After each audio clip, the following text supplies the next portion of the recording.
The other day we made a couple of chisels specifically for cutting sheet metal with the intention of making a project out of the book, The Secrets of the Forge.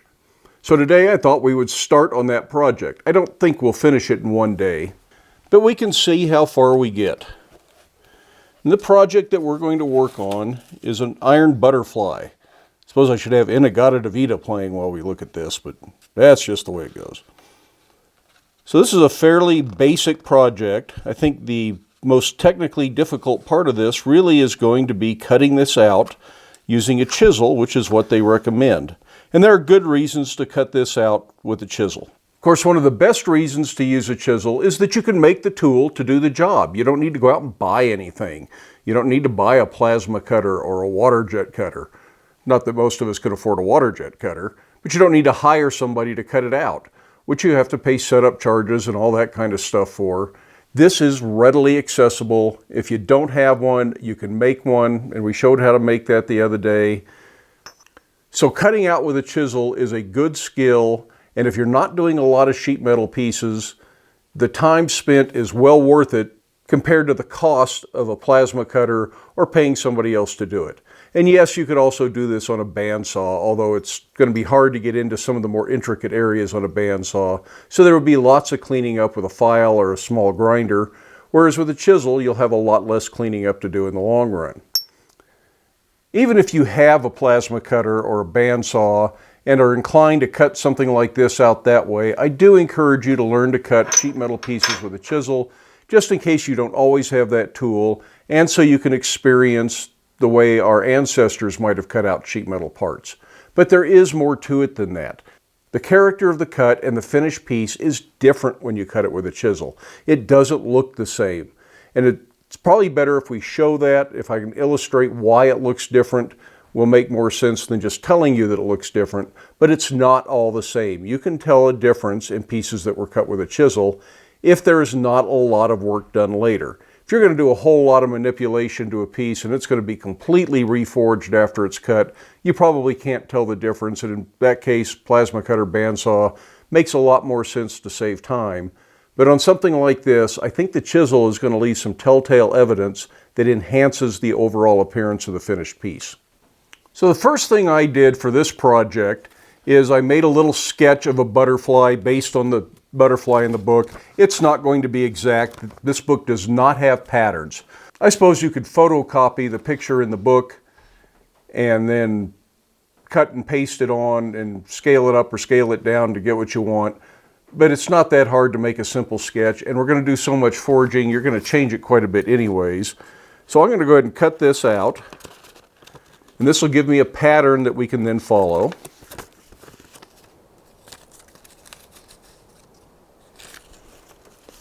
And there we have the rough shape of a butterfly. You may want something a little bit different, and once you get it cut out, you may decide that it isn't quite what you liked. So you may do a little snipping and a little trimming, but we're also going to be able to file this a little bit if we need to. So once we have this, we want to trace this on a piece of 1/8" sheet metal. Now, if you decide you really like a project like this, it would be worth taking your paper pattern and creating a first sheet metal pattern and then saving that pattern to make all of your others out of. And that way you have a permanent pattern so you know what you did. If you're just making one, it really doesn't matter that much.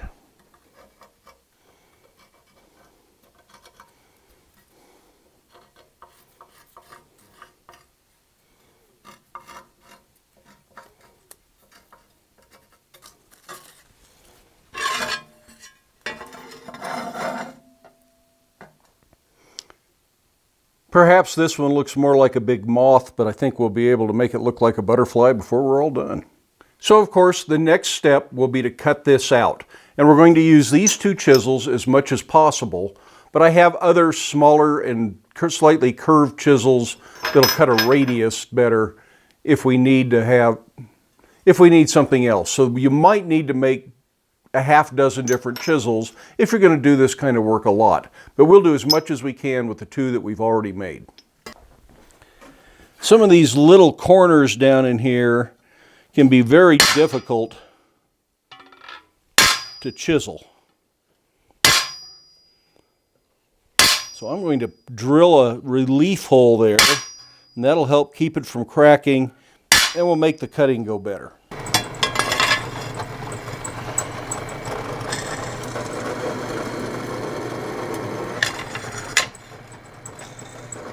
Nobody said this wasn't going to be some work. It's not going to go real fast. You may need to spend an hour, 2 hours cutting this out, but take your time and it will work.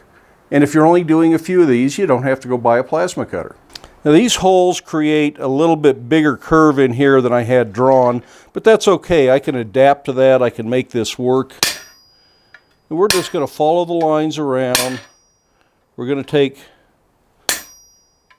several light passes around the whole thing to keep it even, and that helps keep it from deforming. And we may stop and put it in the forge and anneal it a few times. So yes, it is a time-consuming process.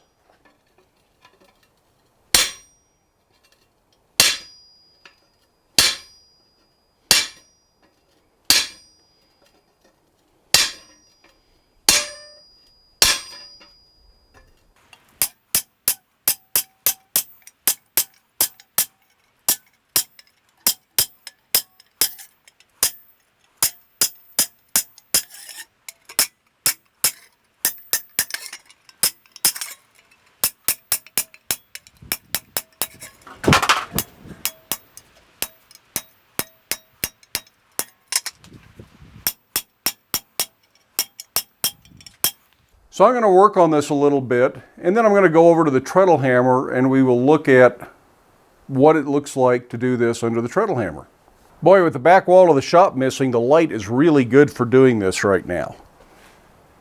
Now, if you're going to do this under treadle hammer, it's really dangerous to put your hands under here while you're stomping, because if your chisel kicks out, you're going to smack your fingers. So that's a bad idea. But how do you get away with it then if that's a bad idea and you got to hold the chisel in your hand? Well, you put a safety stop on your hammer. And that's this thing here. This is just made out of a half of a pipe clamp, and you can adjust it up and down. And by bringing your treadle down so that it hits the tool and nothing more, and then you bring this up right underneath the spring of the treadle hammer, and maybe a little bit of a gap. And that way you can get full force on your tool. But if your tool kicks out, that's as far down as this will go and your hand is safe. So that's a real good addition to a treadle hammer if you're using it for this handheld kind of work. And then you just proceed as we were, but it's much faster and it makes a much better imprint, although the stop can be in the way, so you got to reposition.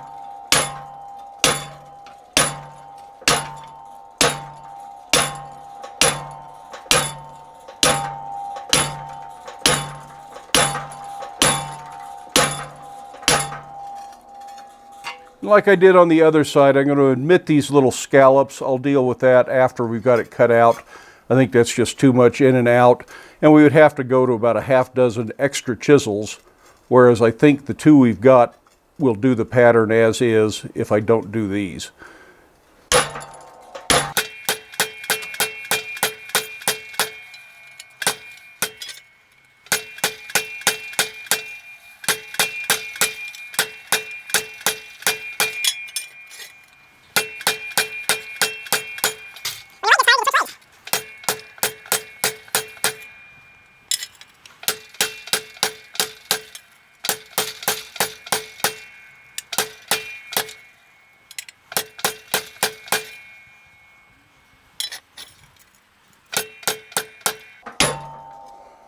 So with this wider, this chisel's a little too wide to go around his head, and that's the narrower chisel, so I'm going to switch to another chisel.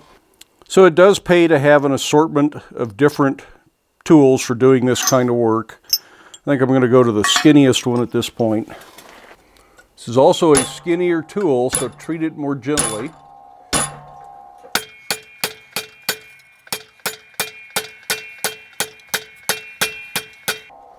I'm going to start going back right from here while I have this tool in my hand and make the second pass on the cut. I think I'm going to work on this and let you get a break from me just stomping up and down on the treadle hammer. So join me again as soon as this is almost cut out. I've done 2 full passes at the treadle hammer. The material does work harden a little bit and gets a little tougher. Plus it starts to dish and bow. So I'm going to heat it up in the forge, straighten it, then let it air cool so it's a little bit softer. So we'll just straighten that from the back. This is good and hot, so don't put your hand over it. That'll make that easier to cut out. Let it air cool so it'll be softer. So with that run through the fire and annealed or normalized, however you want to look at it, and straightened, it's time to go back to cutting. This just looks all the same for another pass. Probably won't break through till about the 4th or 5th pass. Well, I've done 5 full passes on this so far, and we haven't broken through yet, but I think we're getting close. I see a little crack down here at this relief cut. So we're getting very close to breaking through, but I think I will run it through the forge again, soften it, straighten it out, and that'll make it a little bit neater when we break through. And I don't know if you can see on the camera or not, but part of the reason you do these chisel cuts instead of cutting it with a saw or a plasma cutter or something like that is the material has to be displaced somewhere while you're cutting. And these are starting to raise. They're starting to hump up a little bit. I don't know if you can see that effect on here or not, but it's getting more three-dimensional and looks fuller and looks like it has more volume. And that's one of the advantages of cutting this with a chisel, is it starts to help refine the finished piece before you're even done cutting it out. But anyways, I'm going to put it in here.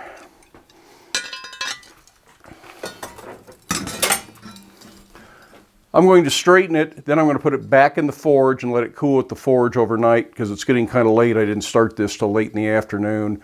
So far I've been working on it for about an hour. So it may take a while. This may be an hour and a half, 2 hours to get this cut out. But I do think it's worth doing this at least one time in your blacksmithing career so you know how to do it. I know I said I was going to get right back to this, but it's really been about 2 weeks since we started cutting out the butterfly. No, I haven't been cutting for 2 weeks.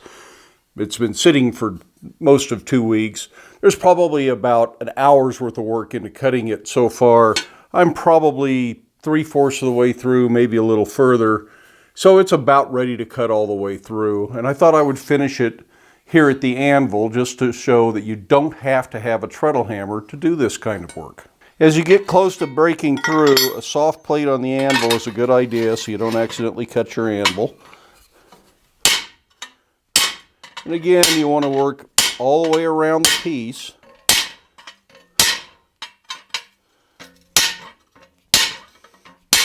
And go in small passes or light passes.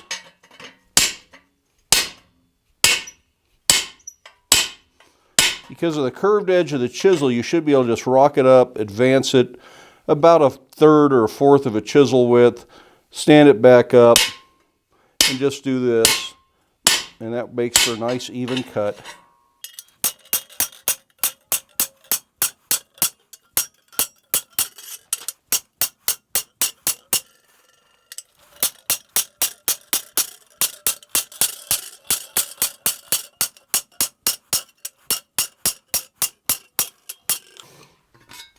You can actually see that I'm breaking through right at the edges.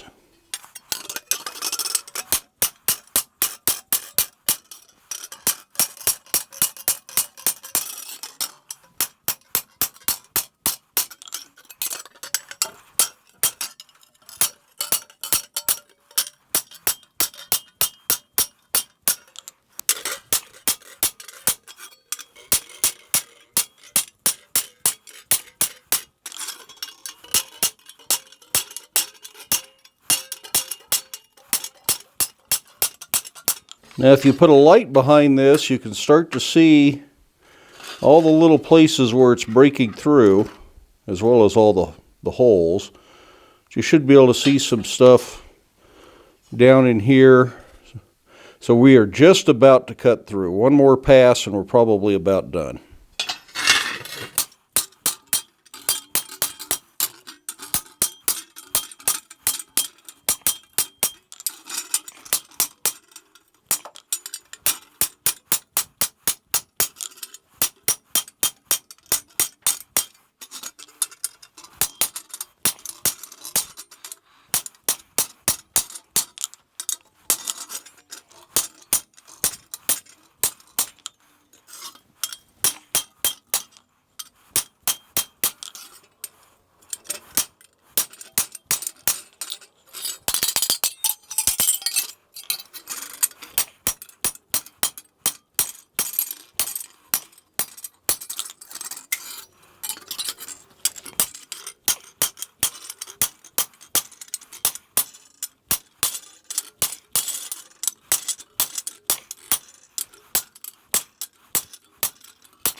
Now I know that right now a bunch of you, and maybe all of you, are thinking, holy cow, that's too much work. I would never do that. What a complete waste of time. I'm going to the plasma cutter. And I understand that. I understand that this is a lot of work. But if that's what you're thinking right now, you're completely missing the point of why I'm showing you how to do it this way. There's actually a couple of reasons why I think you should at least do this one time in your blacksmithing evolution. Part of that reason is that this is what you need to do it. You need a chisel that you can make yourself in your shop. Maybe you need 2 or 3 chisels to get around all the curves, but you're talking $10 or less worth of materials to make a chisel that you can use for any number of other projects as well as this. The other option is to own a plasma cutter, which is going to be $500, $1,000, $2,000, depending on how nice a plasma cutter you want. Maybe you use something like a portaband, which is not quite as expensive, but still costs a lot more than the chisel. You don't need to spend a lot of money to be able to cut sheet metal. Certainly you can hire somebody. If you're just having one of these done, they're probably going to charge you $50 for the setup charge plus the cut charge. That's a lot of money to have one of these cut. If you're going to do 50 of them, having these plasma cut or water jet cut might really be the way to go. I'm not planning on doing 50. I just plan to do one of them. Certainly I could have cut it on the little portaband or at least come close, but there are some other reasons for not doing it that way.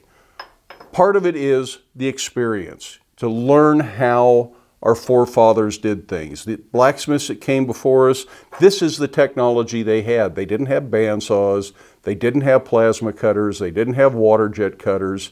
They had chisels and they knew how to use them, and they produced outstanding work. We can still produce outstanding work today with simple tools if we choose to do so. It gives you a skill that nobody can take away from you. It doesn't rely on the electrical grid. It doesn't rely on a piece of equipment that might break down.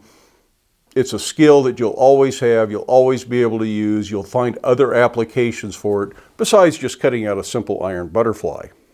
But beyond that, the work does show the process. There are little facets and little places that will reflect light and make a better project and make this more interesting and more lifelike in the long run because you cut it with a chisel. The wings are starting to dome up and get some volume, which is what you're going to want in the long run, again, because you cut it with a chisel. So it is not the same having it plasma cut. It's got a nice bevel around it. But yes, you could recreate, you could plasma cut it and then file this bevel in. But now I don't have to file the bevel in, so that saves me some filing. I do have to file the sharp edges off, and that's the next thing we're going to do. But there are reasons to do it this way.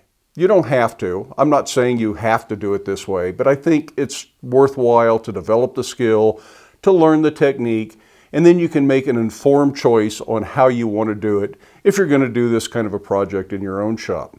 Simply ignoring the old ways, ignoring the fact that you can cut something like this out with a simple chisel, limits your ability to create things. It takes a tool away from you, it takes a technique away from you, and it may limit what you can do. It limits some skills. So you might as well develop the skills, learn how to do it, and then you get to decide for yourself how you want to apply those skills in your own work. So the next thing I want to do with this is file it clean, get all the sharp edges off, file the bevels if it's really ragged, but I don't want to file all those little facets out of it that were created by the chisel. So I'll go slowly and carefully. I also have a spot here where something didn't break free, and this is a real good opportunity to just use the same chisel and knock that out of there. You'll need an assortment of files to do this.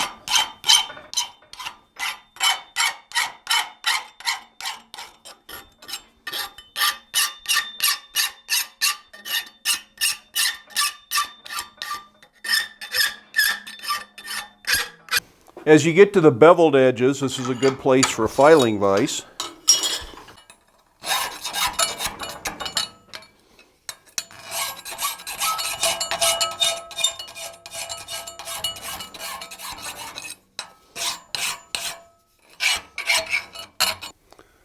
Well, there's our butterfly all cut out, filed, so there's no sharp edges that we're going to cut ourselves on. There's a lot left to do on this. There's going to be a lot of texturing. There's going to be some stamping or chasing to create some details in the wings. And then it's going to have to be dished and domed a little bit more, although it's really quite three-dimensional already because we cut it with a chisel. But I think that's where we're going to stop this video. We'll get this up, and then we'll make another video forging the butterfly and trying to finish the entire butterfly. But then the project in the book also has a stand that it goes on. It's kind of a plant-like. It's got a leaf, a little stem, so it sits up and it looks like it's in flight. And we're going to do that too, so that'll be at least a third video. There might be 4 videos total by the time we're completely done with this project. Technically, it's a relatively simple project, but that doesn't mean it is not time-consuming. I have about 2 hours in it already. In any case, I hope you liked the video and can give it a thumbs up. Love it if you hit that subscribe button. Take some time, watch a few of the past videos, share the videos with your friends, but then make time in your day to get out to your shop, make something, but stay safe, wear your safety glasses, and we'll see you for the next one.